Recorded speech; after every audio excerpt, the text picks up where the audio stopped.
നമുക്കോ മദ്രസ മുഅല്ലിമീങ്ങൾക്ക് ശമ്പളം കൊടുക്കാനാ പിശുക്ക്. നല്ല ശമ്പളം കൊടുക്കൂല. നല്ല യോഗ്യരായ പണ്ഡിതന്മാര് മദ്രസയിൽ പഠിപ്പിക്കണം, ദർസ് നടത്തണമെങ്കിൽ നല്ല സാലറി കൊടുക്കാൻ കമ്മിറ്റിക്കാർ തയ്യാറാവണം. നല്ല ഉയർന്ന സാലറി കൊടുത്താൽ കഴിവുള്ള പണ്ഡിതന്മാർ കുട്ടികളെ പഠിപ്പിക്കാനുണ്ടാവും.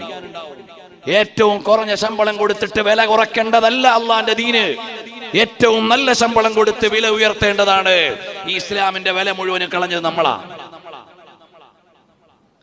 എന്തുകൊണ്ടാ മാതാപിതാക്കളെ മക്കളെ ഓതാൻ വിടാത്ത? മൗല്യരായ ശമ്പളം കുറവാണ്. ഈ മൗല്യർക്ക് ശമ്പളം കുറച്ചാരാ? ഇവിടുത്തെ ഇന്നത്തെ ഗവൺമെന്റ് ആണോ?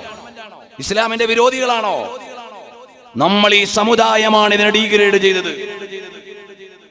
മദ്രസയുടെ ക്ലാസ് റൂമുകൾ വേണ്ടത്ര ഭംഗിയാക്കാത്തത് ആര്? നമ്മള്.